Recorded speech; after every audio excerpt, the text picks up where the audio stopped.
It was a dark, quiet, and haunting night in the howling wilderness of frontier Indiana. Young Abraham Lincoln sat reading by the fireplace, leaning in closely to the flames to get all the light he could. But what was he reading? Aesop? Parson Weems's Washington? Shakespeare? Until now, historians have held various theories. But tonight, Virtual Book Signing brings you a groundbreaking new analysis from the point of view of the Gothic novel. Young Lincoln was studying vampires, their nature, and their eradication. Welcome to Virtual Book Signing. As usual, we're at the Abraham Lincoln Bookshop, and I'm Daniel Weinberg. Seth, appreciate your being here. Thanks for having me. Our pleasure, truly. Here's what the book looks like, in case you have not seen it yet anywhere. And we'll also show you what the back looks like. This is the photograph that it's based upon, and this was done by Matthew Brady in January of 1864, also known as the standing or the tall pine, because he looks it that way. He's just a tall figure in this, and you see most of him, but you've added on his feet. But also, we've never seen the rear of that photograph, and now, for the first time, we're able to reveal what the back of that photograph really is. And we appreciate Seth for that. You're welcome. So, how did the idea of zombies and vampires come to you? Where did you do your research on vampires as well? But how did the idea come, and why Abraham Lincoln? How did he become the vehicle? The idea came to me just as a result of when I was working on Pride and Prejudice and Zombies. I guess I had this mashup mentality going on. I had mashup on the brain. And I like to go into bookstores, wander through bookstores big and small, used and rare books, new bookstores, chains, mom and pop stores, just to see what's out there, to see what people are interested in, to see what's on the tables and around the year, and read samples of other people's work, and try to stay current. And when we were gearing, this was early 2009, as things were really sort of reaching their peak with the Lincoln Bicentennial. It seemed like no matter which bookstore I would go into, there would be a Lincoln table right there in the front. Of it. Yeah, of course. I mean, right there in front of the store, everywhere I went. And this was also, and a new Lincoln biography coming out. Probably it seemed like every week at that point, and people couldn't get enough Lincoln. This was also coincidentally the time in literature that the Twilight phenomenon was reaching sort of its critical mass. Explain what that is. The Twilight phenomenon being the young adult series of vampire novels, and therefore there would inevitably be a vampire table right up front with the Lincoln table. And to me, it was just an observation. It began as an observation of Lincoln vampire, vampire Lincoln, no matter where I went. All these, and I had what I called like that Reese's peanut butter cup moment. Of. But how did the zombies start? How did you get to Jane Austen and zombies? Pride and Prejudice and Zombies. Pride and Prejudice and Zombies was actually the credit for that belongs to the editor I was working with at the time at a small publishing house in Philadelphia called Quirk Books. I had written some nonfiction humor books for them, and Jason Rekulak, who was the editor I was working with at that point, had this idea. He had this. He wanted to. We didn't. He wasn't saying mash something up, and the people weren't saying that yet. Now mash up is. Suddenly it's in. Our. It's yeah.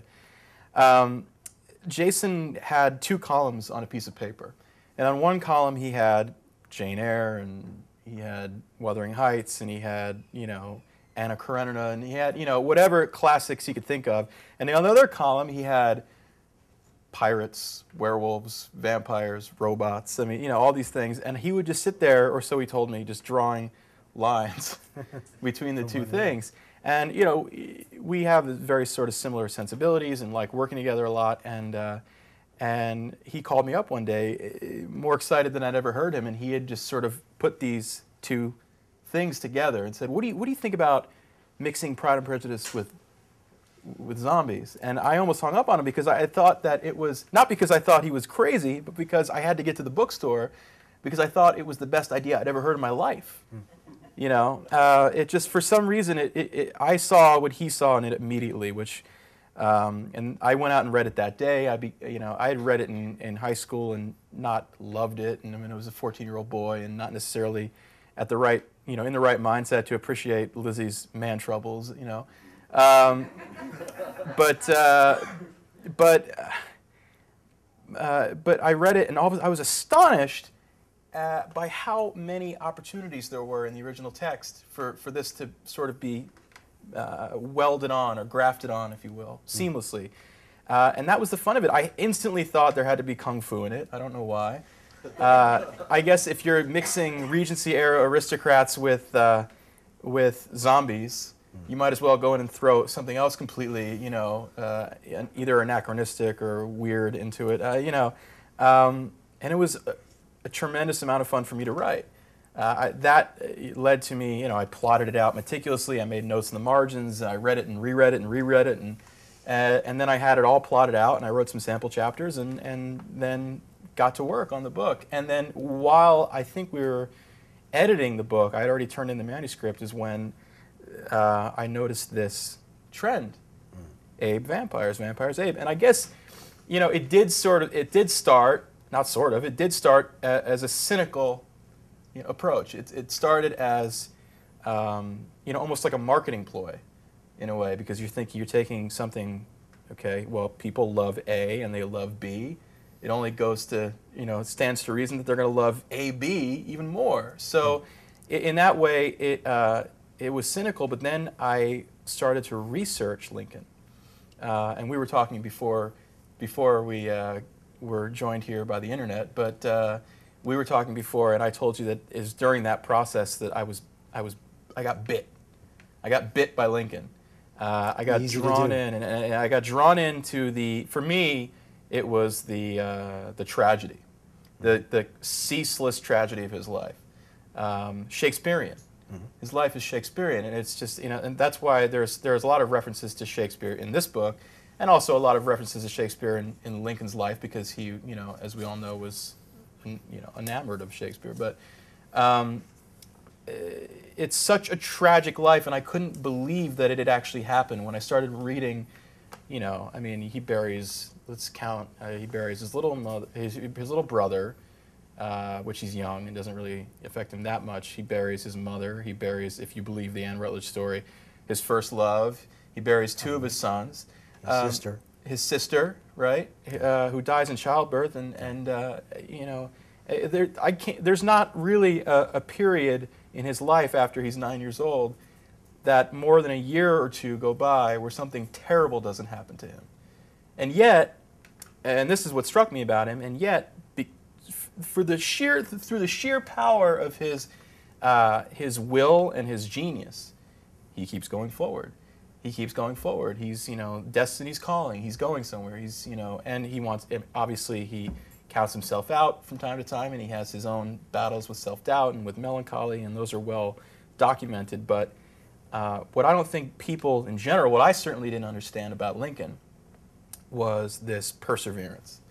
And it made him a very strong, it didn't make him just a strong mythic figure, which I guess he had been in sort of our collective American consciousness. Lincoln is mythic, and he's ingrained in our earliest childhood memories, but, and not just the Rushmore Lincoln or the $5 bill Lincoln or the penny Lincoln, but the man who wrote poetry, and the man who sobbed over his sons, and who probably thought about ending his life.